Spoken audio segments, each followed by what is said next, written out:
Hello everybody and welcome back to my channel. Today I'm going to do a flip through of the teacher's guide of the farming and food from Gather Round Homeschool. I know I promised this a while back and I haven't had a chance to do it, so I apologize, but here I am now. I have my coffee. Let's get into that. Okay, so we have the Farming and Food Teacher's Guide from Gather Round Homeschool. If you're not familiar with this company, they are a company based in Alberta, Canada, and they are a Christian-based company, but the curriculum itself is not necessarily Christian-based. You can pass through that if you prefer. But that is one of the reasons why we like this company as well. They do cover all of the main subjects in one book. So there's one teacher's guide and there's one student notebook for each unit. So every single unit will cover all of the different subjects except for math. So the only thing you need to supplement with is math. And then of course we also do daily reading. So I'm going to open this up here.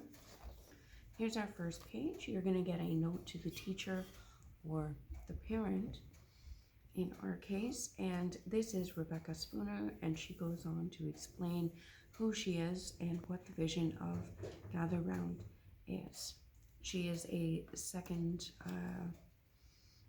generation homeschooler. She is homeschooling her 5 children as we speak as well. I don't know how she does it with homeschooling and running a business. She creates a lot of these units. She writes a lot of them herself. I don't know how she does it. That's incredible. But and here's exactly what the Gather Round difference is and what a day with Gather Round Homeschool will look like. And of course we're going to have seat work, notebooking, science, social studies, history, geography, grammar. There's a unit project for each unit, and Bible and art. So how long should it take? The supplies that you need. Very little supplies really. You just need an atlas or a globe, a pencil, colored pencils, watercolors, or paint. You need a Bible if you're going to study the Bible with it. Resources for research, it could be books, it could be internet, whichever you'd like. And then of course blank pieces of paper for older students, or a computer for paragraphs, articles, and essays. And then middle and high schoolers are also going to need a separate journal. And that's about it. That's really all you need.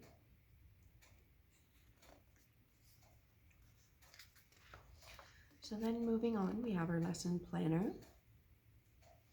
So each week you see here for lesson 1, we typically do, I try to do just 1 lesson a day, but sometimes I need more than 1 day to do a lesson. If the boys are really interested in this lesson, then we'll spend a couple of days on it. There are 20 lessons in each unit, and in the lesson planner it's going to tell you what lesson is all, what each lesson is all about. You've got some room here in each teacher guide to make lists or notes, what you need to buy, some adventures that you might plan on doing. Then you have your scope and sequence. This is just for the teacher's guide. This is what the teacher's guide is going to talk about. And then it's going to go through each grade level. Now they're not set up with grade 1, grade 2, grade 3. It is set up as early reader, early elementary, upper elementary, middle school, and high school. So you have these different, there's also a pre-reader as well that's available. I'm not quite sure if the pre-reader is available for all the units. You'd have to check the website for that. But they do it as skill-based, not age or grade level. It's all skill-based. So if you have an early reader on your hands, then you're going to place them in the early reader level, the same as, early elementary. It really depends where are they following in their skills. So it goes by skills, not grades. So then we have early elementary. We have upper elementary, middle school, high school. So that's the scope and sequence for those levels. And then we have an optional supply list. Again, it goes through, it has a legend here for the level that your child is in, and then what lesson that these optional things might work with. And it has, each of the levels there. Some hands-on activities that are, again, optional, and what lessons they correspond with, and then what supplies you'll need for those activities. Book list for each level, and there is an app that you can download that also other parents will post and say, try this book or try this website. So lots of different resources and lots of support with this group as well. So then you have a table of contents. You go into recitation, and then you start with your lesson. So lesson 1 is the types of farms, and it's going to, as you see here, today's prayer. You can skip that if you would like. You would read from the lesson book, from the teacher's guide. I like to share this with my guys because they get to look at the pictures, and then sometimes we'll stop if they find something really interesting and they want to stop, and we call them rabbit holes. We go and find things, we look things up online and take a look at it. So then we have extension activities if you'd like to do that, of course.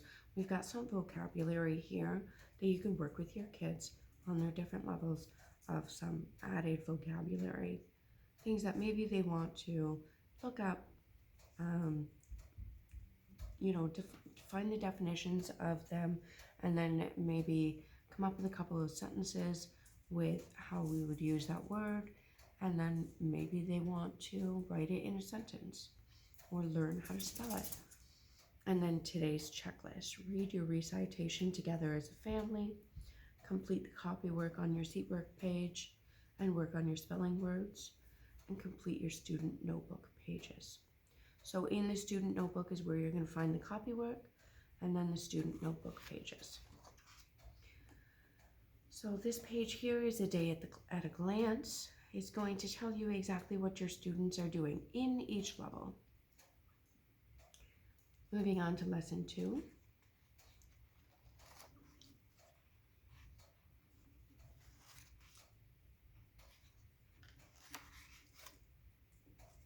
So really, this is what this is all about. It's called Gather Round because the idea is the kids are going to gather around mom or dad or teacher.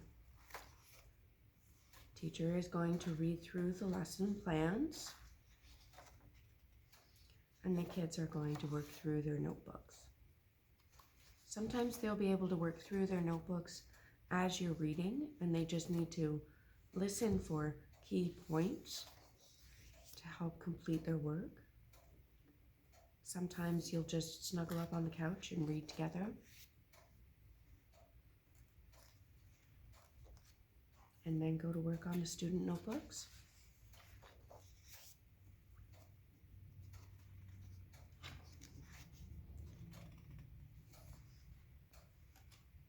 Farming and food is something that I'm going to start with my kids in the new year.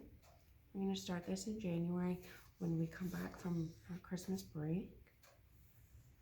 And we're going to work through this lesson together, this unit study together.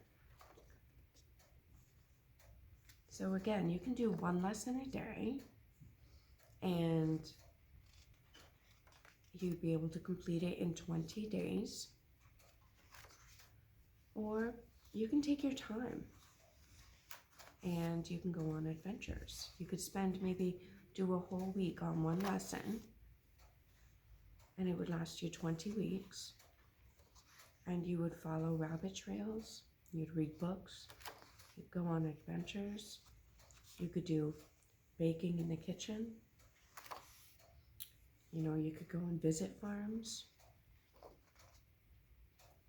maybe go and visit a butcher, whatever you'd like to do, you know, just the different activities. And that's what makes it such a wonderful curriculum to follow, is because it's a very flexible curriculum, and it allows you to be flexible with how your kids want to do it. And that's really what it comes down to, is, you know, when the kids are interested, they're going to learn. So Gather Round is now in their 3rd year, and this is a part of the year 3 curriculum, but that doesn't mean that you have to start right back at year 1 if you're new to the company. No, you can start right in year 3 if you'd like to. It's all unit study based.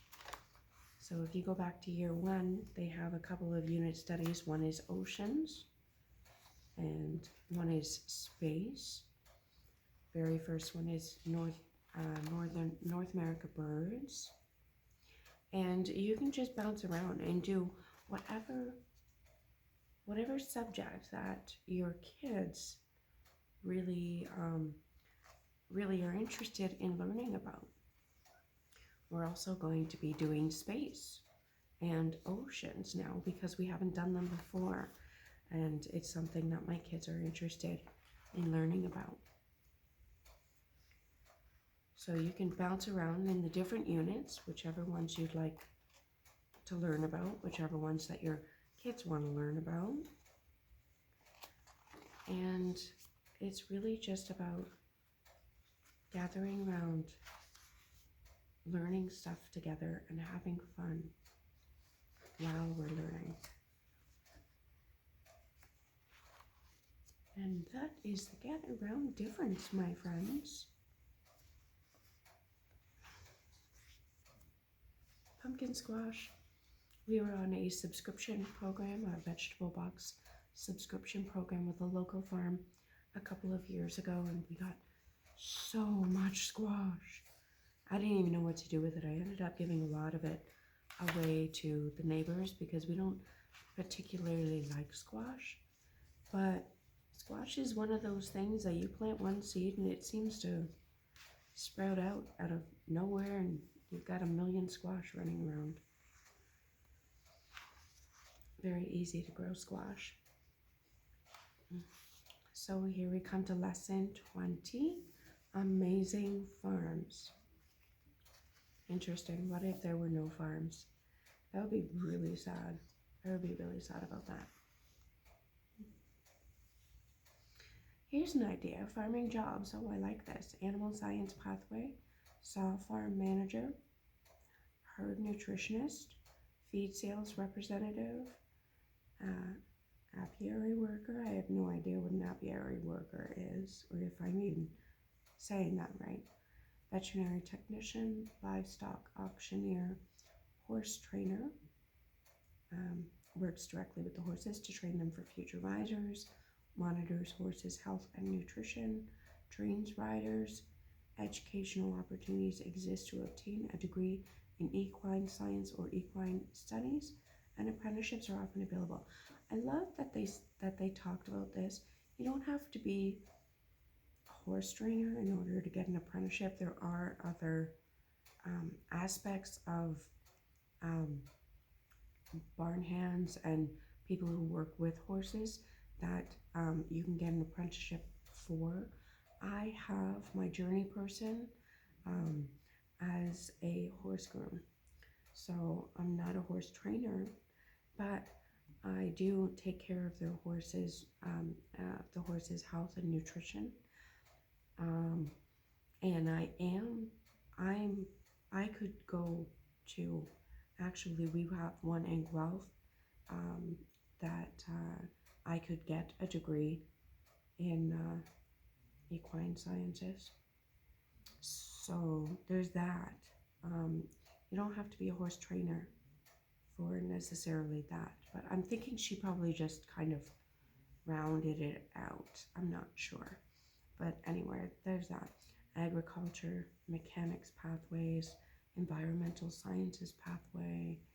I like that. It gives kind of an idea of different things that you could, what do you want to be when you grow up? Interesting. And then, of course, location and climate is such a big thing when you consider farming and what type of farm you want to run. You've got to think about the location and the climate there. Very important. Appendix. So there we have some resources. This is just telling us where she came up with all of this information for each lesson. So, which is also nice to have because sometimes you want to go and read about that yourself. And then image credits. This is fun. I like that. And that's it. So that is our farming and food teacher's guide flip through from Gather Round. So thank you so much for joining me. If you would like to see the student's notebook, I do have one copy of the early elementary and one copy of the early reader for this level, for this unit study. Let me know if you'd like to see those. And make sure that you are subscribed if you want to see more flip throughs of this curriculum. I do have a few more studies that I can do flip throughs on. Let me know in the comments if you would like to see that. And again, please hit the like and subscribe to let me know that you are with me on that. So thanks so much, and you have a great day, and we'll see you all again soon. Bye.